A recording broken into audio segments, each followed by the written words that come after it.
What's going on, guys? It's your boy, the Boxing Lowdown here, and this is TBL Live for our post-fight reaction, man, to Tyson Fury and Francis Ngannou.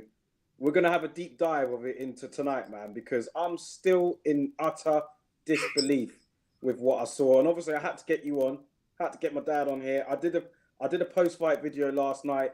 Didn't plan to, wasn't expecting to do anything, and then literally I thought, you know what, I have to jump on and say something because we're going to get into it anyway. But let me just shout you out first of all. Big up everybody in the chat. Those of you that join, hit the like button, share the video, subscribe to the channel already. I see that we have some comments here in the video already. People are waiting to hear what we've got to say about it. Big up 1B in the chat, man. He says here, evening guys, a lot to get into. Disappointing weekend for boxing, but still the most disappointing moment of the weekend for me was Gareth Davis sneaking into that pick. That generally boiled my blood. Yeah, I don't know how he got into that. I don't know if you saw it, but No. there was a picture of all the legends. So it had all the boxing legends stooped on an area, and they were all in the picture. And then you saw Gareth A. Davis sneaking himself in there, man. And it was like, yo, what are you doing in there? So yeah, I get it. Like a lot of people caught that, man. It was a joke thing. iBoxing Hub, he says big up to iBoxing Hub as well. Yeah, man. Anyone that comes in, hit the like button, share the video, subscribe to the channel.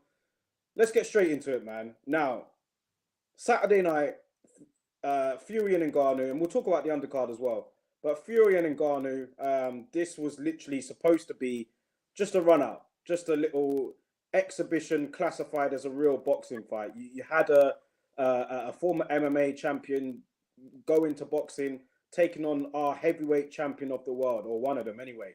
And yeah, this was literally, the whole production, the event production was, very superficial. It was basically like a concert out there. Really did a lot in terms of the event production and all the money they spent. They made it a great show.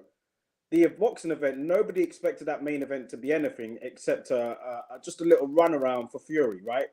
I'm watching this fight. I'm half asleep because I'm just like, whatever, man. It took about 2 hours for between the chief support and the main event to start, but that's another story. Yeah, the fight itself, man, was very strange, man. Watching it, Fury launched himself at Ngannou straight away, didn't land, and then looked terrible as well in the ring. Fight, nothing really happening, pretty uneventful. Ngannou doing better than everyone pretty much expected. Not really doing anything amazing, but at the same time, not disgracing himself. Then he does something in the third. He lands that shot. Fury drops. Everybody goes crazy. My phone is going off. People are ringing me during the fight, and like, I'm just like in utter disbelief of what I'm watching. Fury looked out of ideas. He looked awful in there. He looked out of shape. And I thought he lost the fight, man. Over 10 rounds, Ngannou had another brilliant round. I think it was the 8th round where he hurt Fury, had him stunned on the ropes. And I'm thinking, yo, am I seeing this? Is this really happening here? So yeah, like at the end of it, Fury got the decision. I half expected that to happen anyway. I didn't expect Francis Ngannou to get it. But I have to say, man, Fury disgraced himself last night. Absolutely disgraced himself with that performance, his attitude, everything about it. I was just disappointed, and he just really let boxing down last night. The MMA community were cooking us on online, and rightly so. Do you know what I mean? Ngannou ain't had no boxing experience. Went in there, in my opinion, beat an overweight, underprepared, demotivated Tyson Fury. And, he should have got what he deserved, which was a loss. But he moves on. I will talk about the Usyk fight in a minute. But before I do, let me just let you jump in and share your thoughts on this. Yeah. Well, listen, the first thing I want to do, I think it would be remiss of me not to first apologize unreservedly and congratulate Francis Ngannou, because I've got to admit I got it totally wrong. I was one of those that was basically saying that Ngannou had absolutely no chance. I think, in fact, I said on your show that his chances in that fight was equivalent to me walking out of the studio and getting run over by a car. I think I said something words to that effect. And so, yeah, I want to apologize for that, because what Francis Ngannou did was remarkable. I've got to say that, even allowing for Tyson Fury being, let's be honest, disgraceful. But even so, the fact that Francis Ngannou turned up in shape, believed in himself, and pressed the fight, knocked Fury down. And I agree with you, Darryl. He won that fight. He won that fight. To me, there was no doubt about it. Going into the last round, I had Ngannou either a round or 2 rounds up. So Fury, at the absolute best, needed a knockdown or a knockout to salvage it. And not only that, he lost the last round. You had you had a situation whereby Francis Ngannou was doing a Superman punch, actually showboating on Tyson Fury. Whereas I thought what would happen was Fury would go in there, take a little look at Ngannou, then start to gas him out, and then by the halfway stage, just take him out. Absolutely no way did that happen. So, yeah, you got to give Ngannou lots of credit for that. And like I said, I've got to apologise because I've got it completely wrong. And I underestimated Francis Ngannou, as did Tyson Fury, as did most of the boxing world. That being said, I also agree with you, Darryl. Yesterday was a real black eye for boxing. And when I say black eye for boxing, it was an embarrassment. Not just in terms of Tyson Fury's woefully inept performance, in which he was awarded a decision which he did not deserve. And anybody that knows anybody about boxing could see that. People are throwing up punch stats and stuff like that. But even if you take into account punch stats and you want to be biased, even people like Ricky Hatton, who's on the record as saying, yeah, it could have gone either way, but I'm going to give it to Tyson because he's my mate. Basically, that's the only way you could give him anything coming out of that fight. But even if you do that, you got to understand the eyes of the world was on boxing last night, right? This is supposed to be the battle of the baddest. It was a proper fight, so it's not an exhibition, right? To award Fury that fight like that, I just think that we got that so wrong in boxing, and it just, adds further weight to the claims that boxing is corrupt. And you got to go along with that, bro. You can't deny it. It was embarrassing. The whole thing was embarrassing. Fury was embarrassing. The officials was embarrassing, and boxing under the spotlight, and we failed, miserably. I was appalled at that judging, man, because Francis Ngannou was robbed of victory. And listen, I've got to be honest, was it the worst robbery I've ever seen in boxing? I've got to be honest and say no. But I think it was the sense of injustice was embellished because, let's be honest, man, what we saw last night, no one really saw that in advance. You had to be the most ardent of Francis Ngannou fans or MMA. Only the real hardcore Francis Ngannou fans or MMA fans would have seen that coming. And even then, I don't think they really believed it. They were just hoping. But the fact that the man pulled that off in front of the watching world and then was denied at least a draw, come on, man, that's got to rank up there with one of the worst decisions I've seen. And like I said, it was appalling, man. How embarrassing is it for us to call this guy he is the heavyweight champion of the world. He is a guy that is labelled by many as to be, and it's not proven yet because he hasn't taken on the other heavyweight champion, but he's labelled by many to be one of the best heavyweights of this generation. People are putting him in fantasy fights with the likes of Lennox Lewis and Evander Holyfield and Mike Tyson and, that generation of fighters. And some even dared to say that this guy was one of the best heavyweights, if not the best of all time, which was utterly sickening, to be honest. To see him represent our sport like that, it's just a total embarrassment and just total. It was a disgrace. Do you know what I mean? Like, this whole thing shouldn't have really happened in the first place. You should have fought Usyk. That was the one that we all wanted. Now, you ended up signing the fight with Usyk due to the backlash that you received from the fans, such as you and me.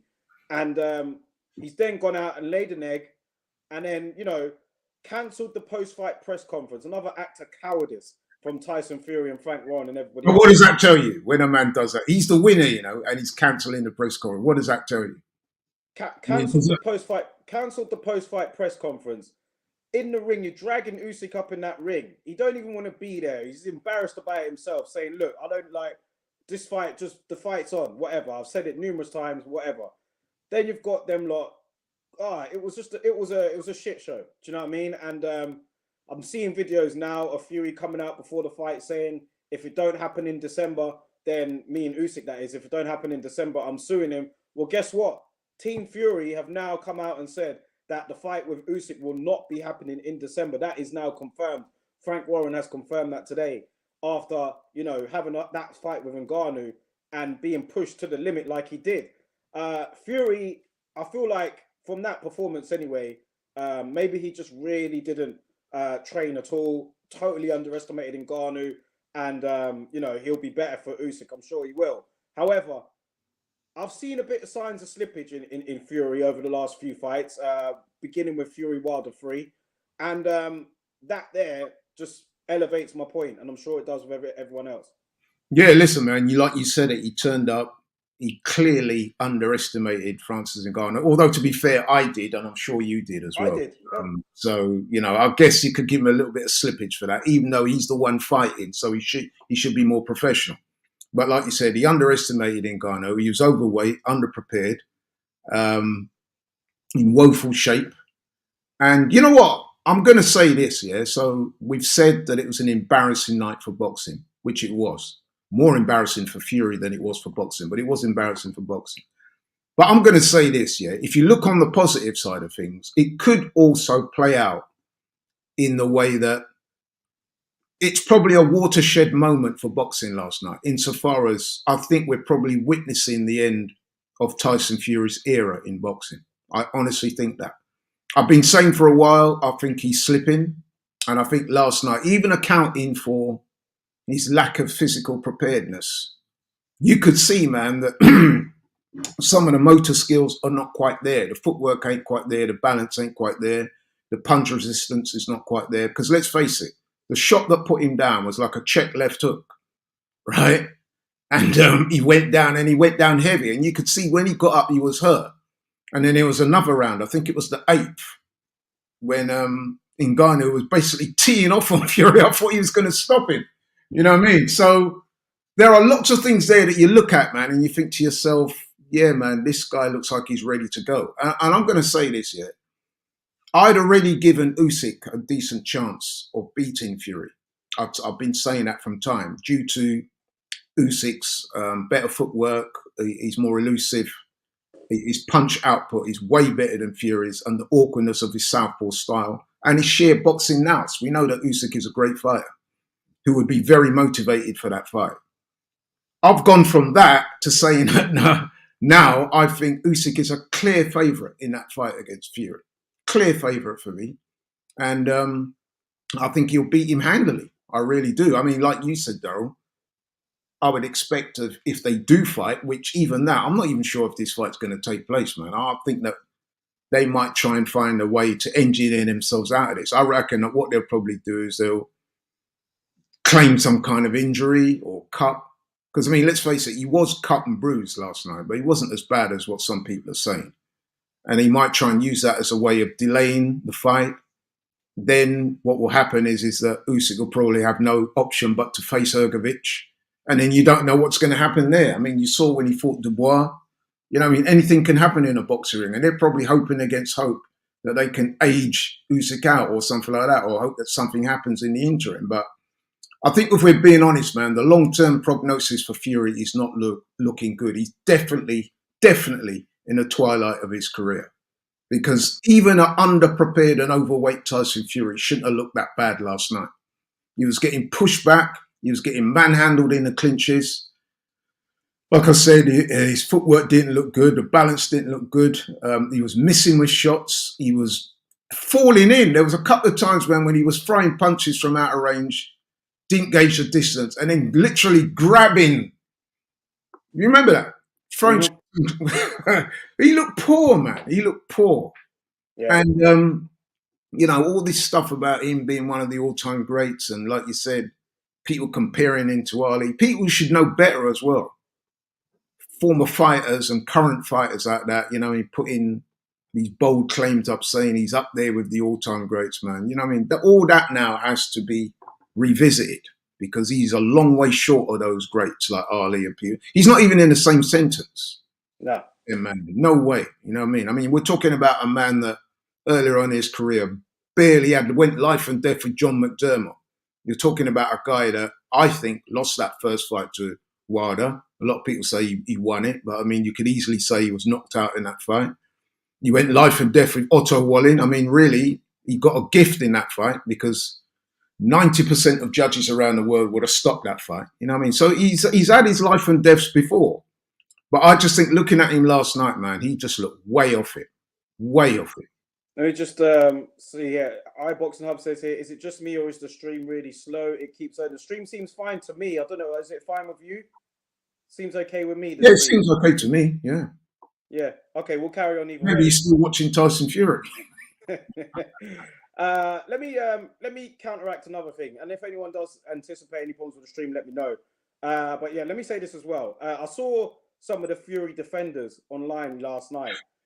Some of them were saying, the commentary was really biased. And I'm just like, have a think about that for a second. Why would the BT Sport or TNT Sport commentators, Richie Woodall and I forgot the other guy's name. It weren't John Rawlin, was it? I can't remember, but Richie Woodall and whoever the other guy was. Why would they be biased against Fury when he is the guy that they're likely to screen? I mean, Queensberry show their fights on TNT. They've got the undisputed fight in the pipeline. Why would they be biased against Fury in this particular fight? Doesn't make any sense. Again, it's just defenders coming out and excusing the inexcusable.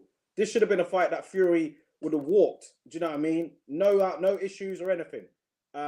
He failed to do that. He actually lost it, and it's not being biased when literally nearly everyone is saying it was a loss. It was a loss. I mean, listen, I was saying before the fight that success for Ngannou could be gauged on whether he landed any meaningful punches. And I'm sitting there in shock because I'm thinking not only is he landing punches, he's winning rounds here. You know what I mean? I think after the third round, he probably went on a 3 or 4 round streak where he was winning the rounds quite comfortably. And yes, Fury was flicking out jabs, but a lot of those were not landing and they were not meaningful punches. All of the meaningful punches thrown in that fight, apart from a big right hand in the first round by Fury, which missed, by the way, and then he caught Ngannou with an elbow, but he didn't trouble Ngannou at all. He was the one that was bruised up. He was the one that was cut. He was the one that was staggered. He was the one that was dropped. He was the one that was holding. I mean, come on now, man. I mean, it's not rocket science. One thing I did say to myself was that I will watch it again because I know that people can fall victim to the fact if somebody does better than they anticipate, they give them rounds. I will say that. Was I doing that? I will have a look at it again and show it. I saw the punch stats and whatever, like Fury outlanded Ngannou by about 10, 15 or so punches, maybe around that. Doesn't really tell the story, man. He got knocked down. That's a 2-point round straight away, regardless. But yeah, I'll watch it again. But from what I saw, Fury did not do a thing. He did not really do anything to me that really stamped his authority and said, yeah, he was a winner. I saw some people picked him as a winner. But again, it was Gareth Davis. Nah. You won't be surprised to learn that after the fight, he said that, I had Fury winning by a round. Oh, surprise, surprise. That guy, man, seriously, the collective forces of boxing fans need to get together and somehow run that guy out of sport because he's just, you know what, when Tyson Fury retires, I hope he takes Gareth A. Davis with him, man, because seriously, that guy is a real blot on the copybook of boxing. He's an absolute disgrace. I don't know how that guy can get up in the morning and look at himself in the mirror and feel good about himself, man, because he's disgusting. Apparently, this thing is there might be an issue with the stream. I think we'll carry on because the stream seems okay to me today.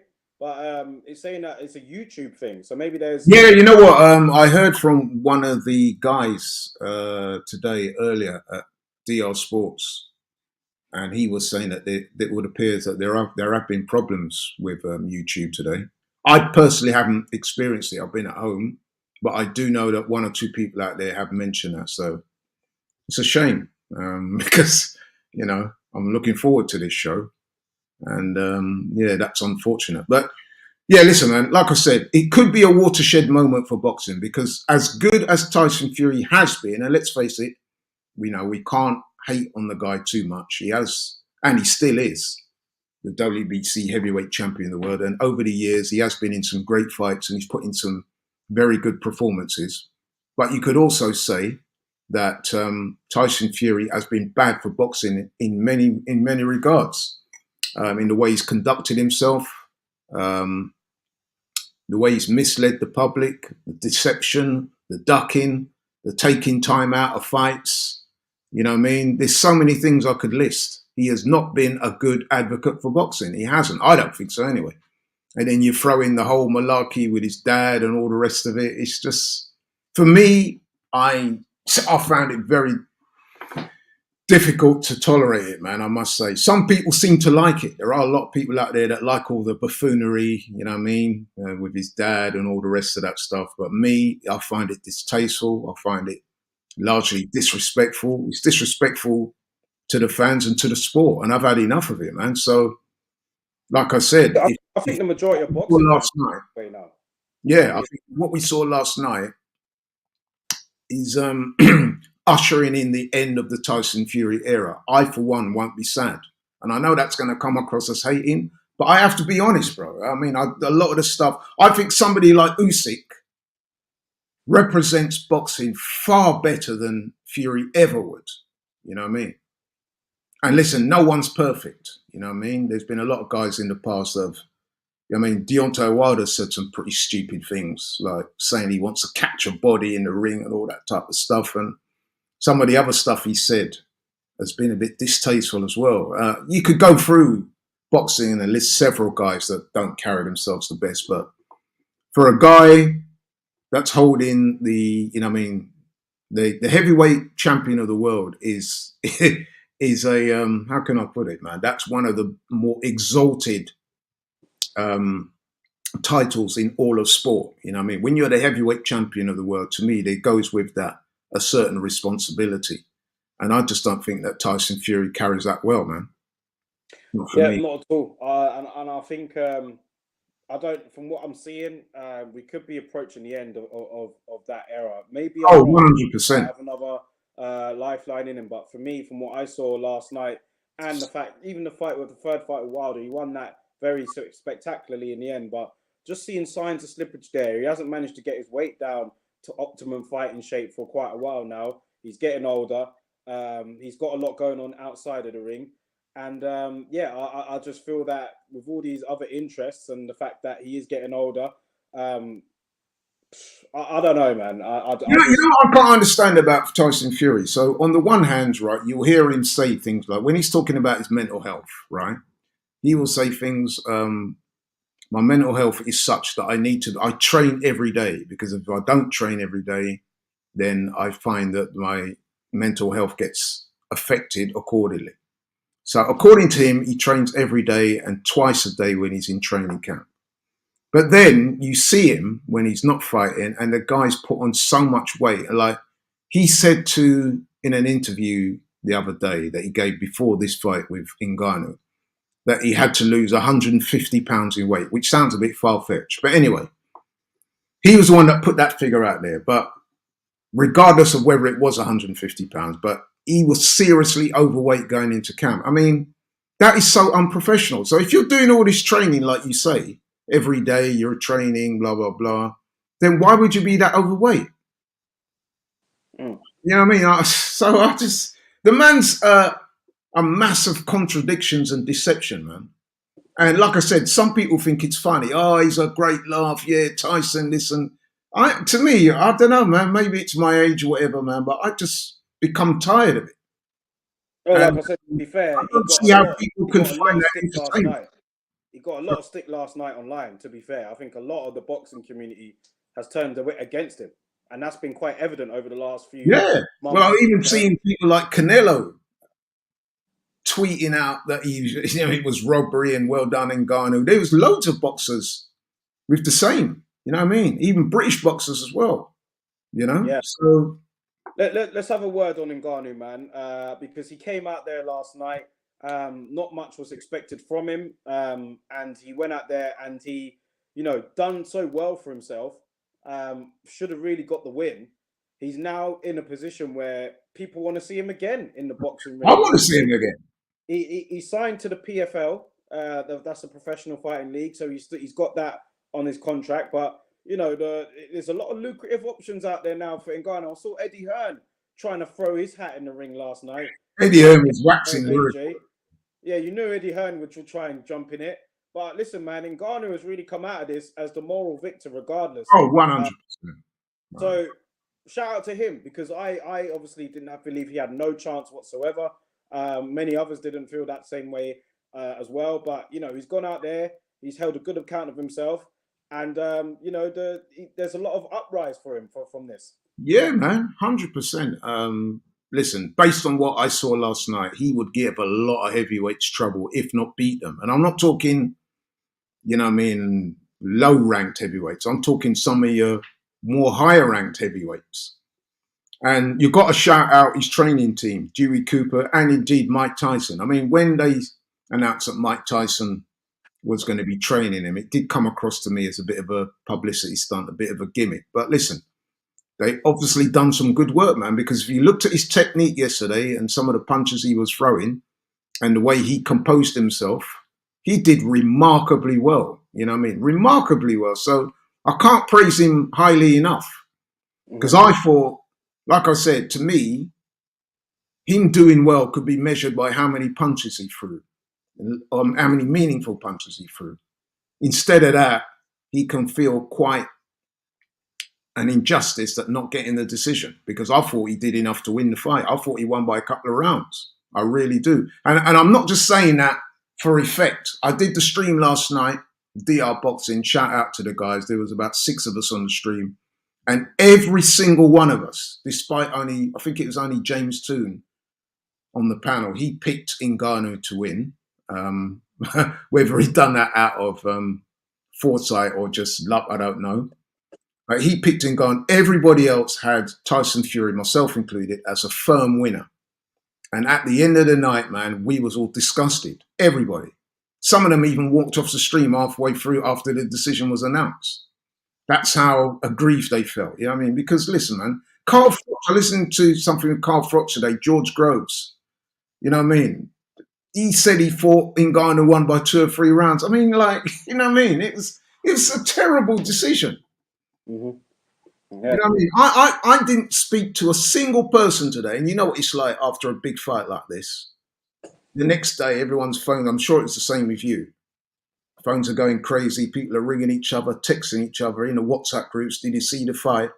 I can say to you, Darryl, and I'm in several WhatsApp groups, and I spoke to a number of different people today, that not a single person that I spoke to today said that Tyson Fury won that fight. I think there was one guy I saw, he said, it could have gone either way. I'll give a draw. No one I spoke to, and like I said, I spoke to a number of people today, and I'm in a number of WhatsApp groups. Not one single person I spoke to or communicated with said that they thought Tyson Fury won that fight. That tells you a lot. Yeah. Well, I mean, let's see what happens, man. With, like I said, the Usyk, the fight with Usyk was due to be in December. I always thought that was a bit of a stretch anyway, to be honest. We're literally at the end of October, and that gives 4, 5, 6 weeks to prepare, and then That's not going to happen. Fight week. So no, it's definitely not happening, because it's been. I reckon they'll rematch Ngannou, because let's face it, if they have to rematch, a lot of people will want to watch it, won't they? Let's be honest. In fact, it could be argued that he's supposed to have signed the contract with Usyk. That's the thing. So, we'll see there. We'll see about that. But it's definitely not happening in December. Fury, he's going to go back and lick his wounds. I'm sure there must be some pride left in there. So he's going to have to say to himself, like, do I just try and win back the fans over by taking on this Usyk showdown, or do I fight Ngannou again? Even though I fought Ngannou, well, I want to see the fight of Usyk. That's the fight I want. Do you know what I mean? So get that out of the way, and then do whatever you want to do after that, Fury. Do you know what I'm saying? But get the fight with Usyk on, and let's just get that out of the way. Let's get an undisputed heavyweight champion, out there, you know. And I have to say that I firmly believe now that Usyk wins that fight. You know. Like I said, I think, I mean, I thought Usyk could win before the fight. I've been on your show several times and I've explained my reasons for that. I've spoke about uh, Usyk's awkwardness, the southpaw style, the fact that he's got a high punch output, his ring intelligence, the fact that Fury does tend to struggle with the smaller guys. But now, after watching that last night, man, I'm very firmly of the view. And I know, listen, there is recency bias. There's always going to be recency bias. But I'm very firmly of the view that Usyk beats him. In fact, I'm seeing today online where a number of people are predicting that Usyk stops Fury now. You know what I mean? So I don't know. And let's be honest as well, Tyson Fury is a real alpha male character. Yeah. So despite all the bluster and the bravado and all the Gypsy King stuff, when he goes to bed at night, man, he will be feeling that, bro. You know what I mean? Because there's a real backlash against him at the moment.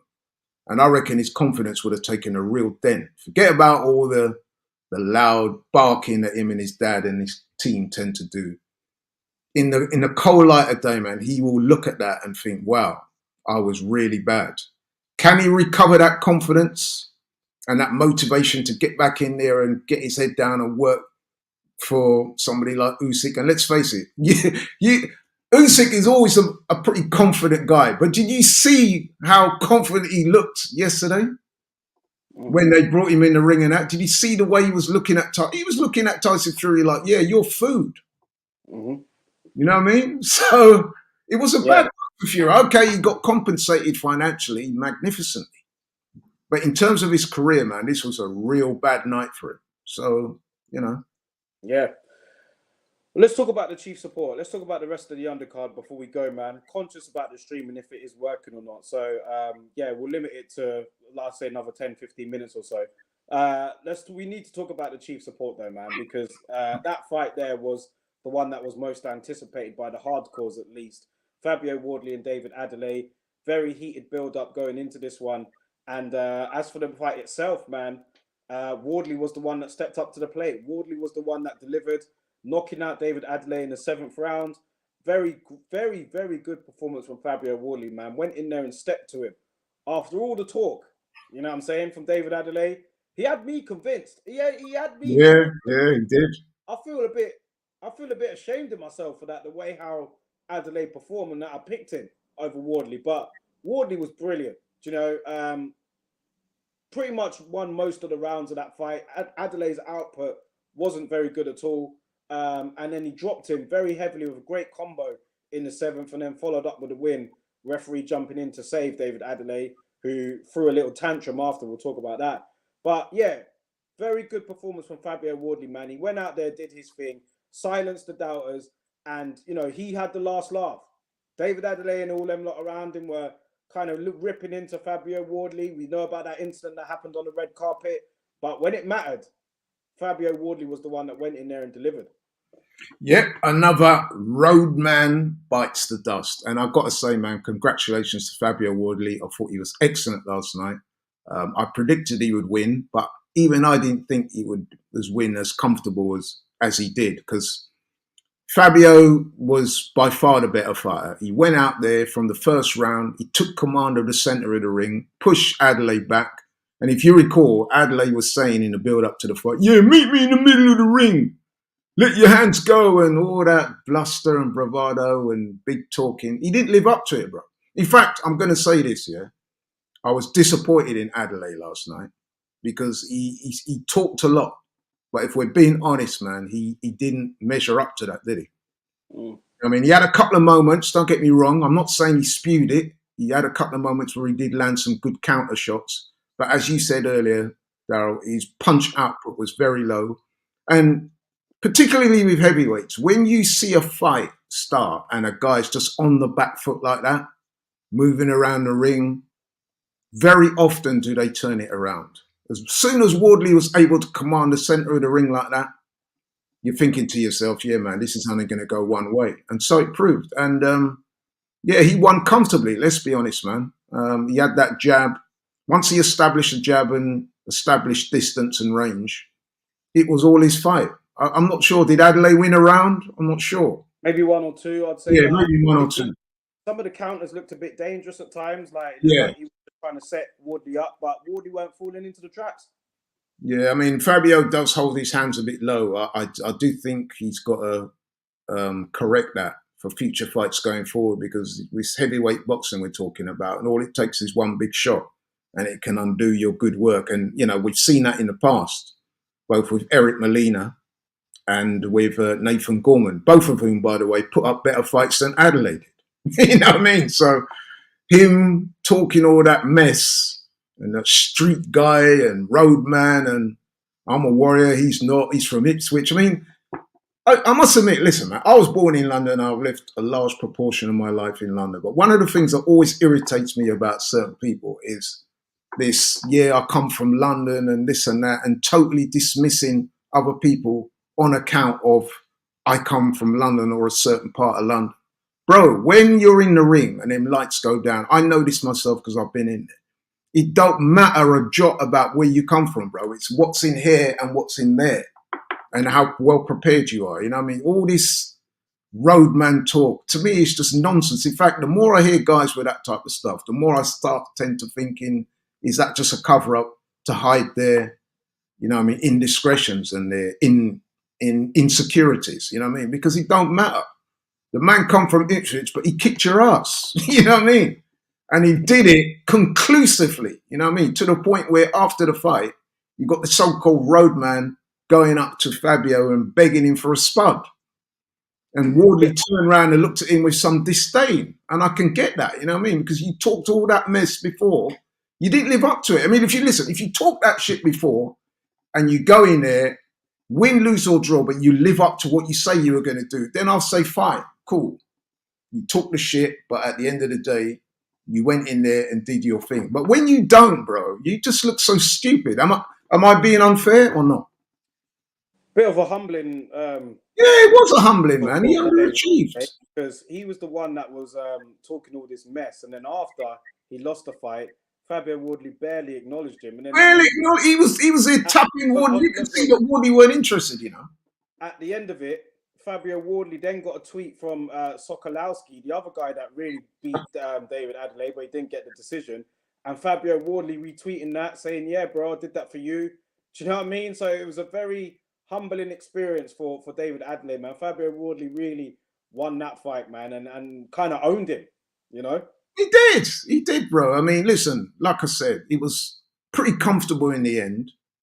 I was looking forward to the fight because a lot had been said. There was the big build up. There was beef between the two of them, which always helps to sell a fight. But we've got to be honest, man.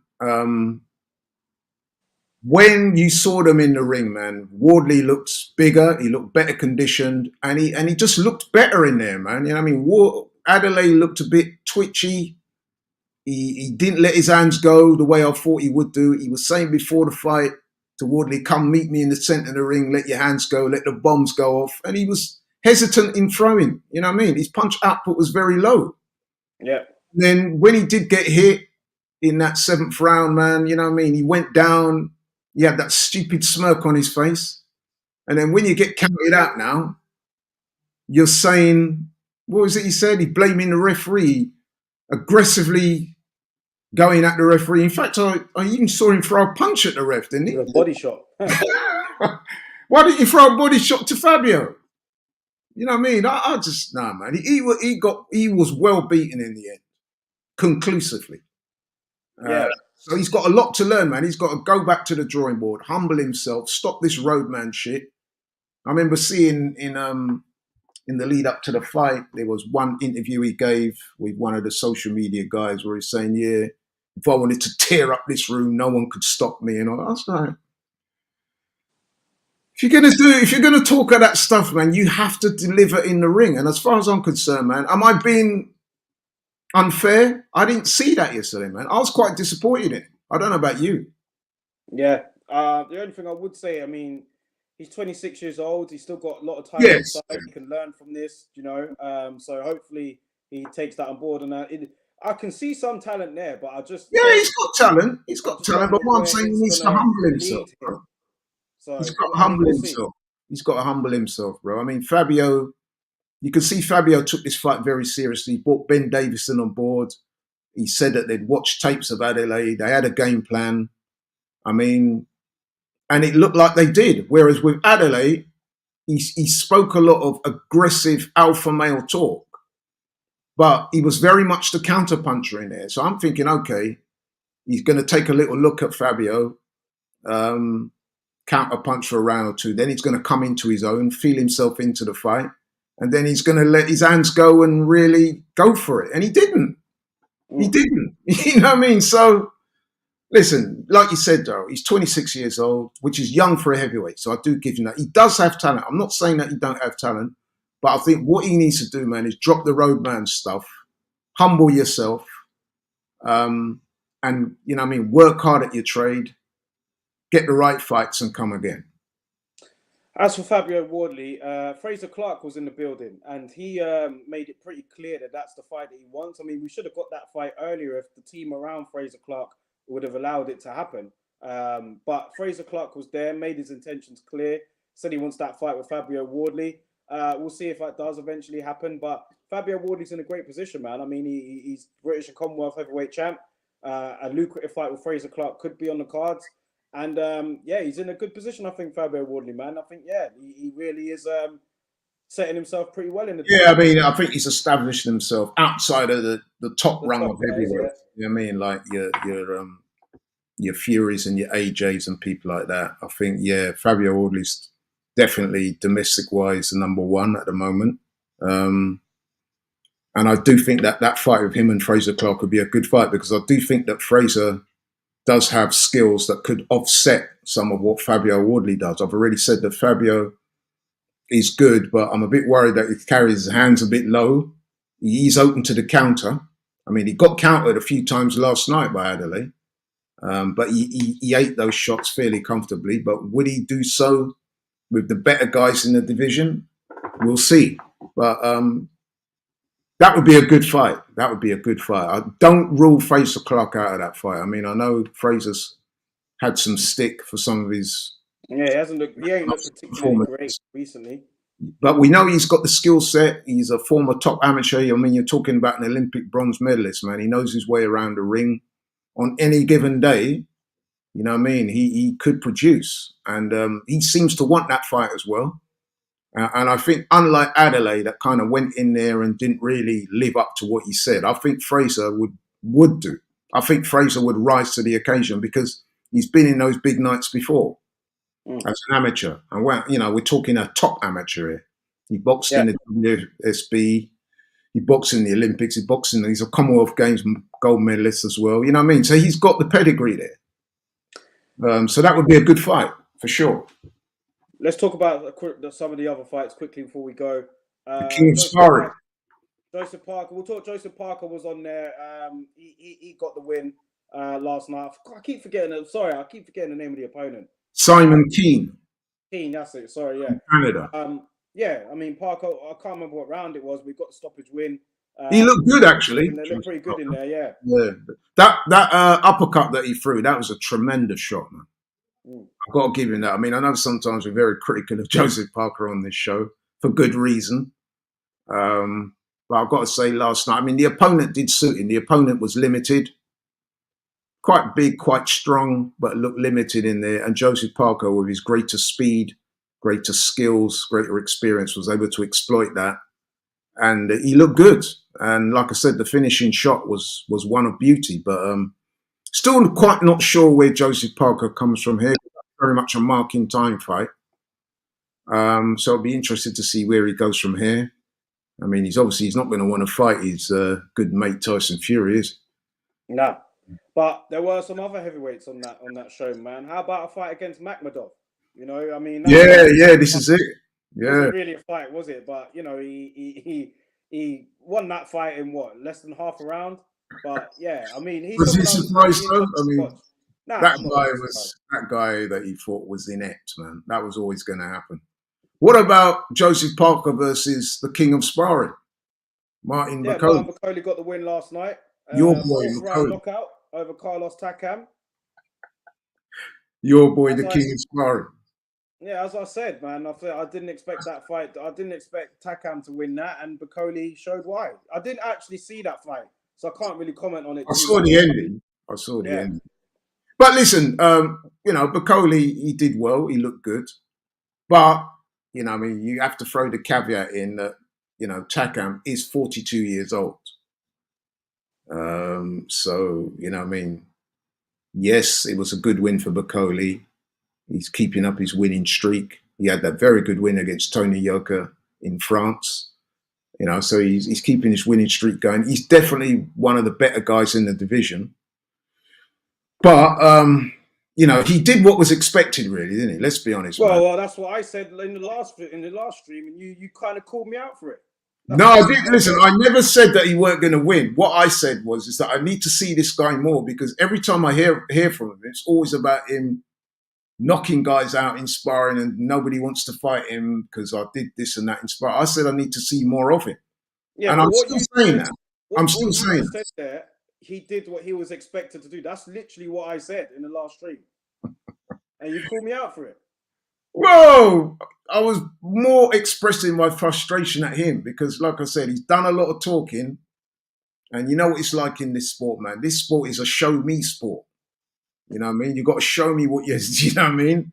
And like I said, you're doing a lot of talking. You're disrespecting guys like Usyk and Fury and all those guys, saying, "Yeah, I beat them up in sparring." I don't want to know about sparring. I want to see you in the ring doing your thing. Now, like I said, I'll give him his credit. He got the job done last night impressively. Took out Takam in 4 rounds, which is not an easy thing to do. But I'm still not satisfied. I want to see more. Don't you? Yeah, of course. You just Yeah, need to get him in there. That's all. yeah. So, I want to see you now, Martin Bacoli and Billy Nelson, pushing for those top guys. Because, like I said, the way things are looking at the moment, that division is about to open itself up. Because, like I said, you've got guys like Fury, who I believe is in the twilight years of his career now, and even AJ, even Usyk. These guys are not spring chickens no more. You know what I mean? They've probably got a couple of years left in the sport, if that. So guys on that next rung, of which I would imagine Bacoli sees himself in that next rung, it's time for you lot to start making a push. Like I said, what about him versus Joseph Parker? Don't you think that would be a decent fight? Yeah, would you? Yeah, Yeah, would. so let's do it, man. I mean, Joseph Parker's had a back-to-back couple of wins now. He looked pretty decent last night. He's got a name. He's a former world champion. I would like to see that fight, wouldn't you? Bacoli versus Joseph Parker. I think that's a very good fight. Yeah, it would be. Yeah, you don't need to sell it to me. I'd like to see it. It's just as if Queensberry make it. Yeah, let's do it, man. Let's do it. Wait and see. Moses Satuma, the guy that's one of the younger generation of heavyweights that's really expected to shine and push through down the line. I didn't see his fight, but of course he got the stoppage win last night. First But round. yeah, did you manage to see it? Saw the finish, first round. Look, listen, man, this guy is definitely one to look out for in the future. Um, I hope they don't rush. I don't think they're rushing. What is he? 19 years old, something like that? He's a kid, man. Yeah, he's an absolute baby. But I tell you what, man, he's very, very good. And his trajectory and his ceiling is incredibly high. So as long as they keep him busy, but don't overmatch him and don't put too much expectation on him too early, then he's bound to do well. I mean, when he first turned professional, there was this talk about, I want to break Mike Tyson's record and be a world champion by 21. Now, I think they might have to revise that somewhat, because that would mean that they are pushing him a bit quick. But listen, man, he definitely won for the future, and definitely one that I'm going to be looking out for. 100%. Funny comment here from James Burrell. He says here, I want Bacoli versus Fury, Usyk, and AJ all in the same night. He's already beat a lot of them in sparring. This is it, man. The king of sparring. I mean, it's interesting because I think some of the people in the press are calling him the last king of Scotland, which is quite funny. If you know anything about Idi Amin, who sort of had this affinity with Scotland. Martin Bacoli lives up in Scotland, and he's from the same part of the world that Idi Amin was from. So they're quite cleverly calling him the last king of Scotland, which I thought was quite funny.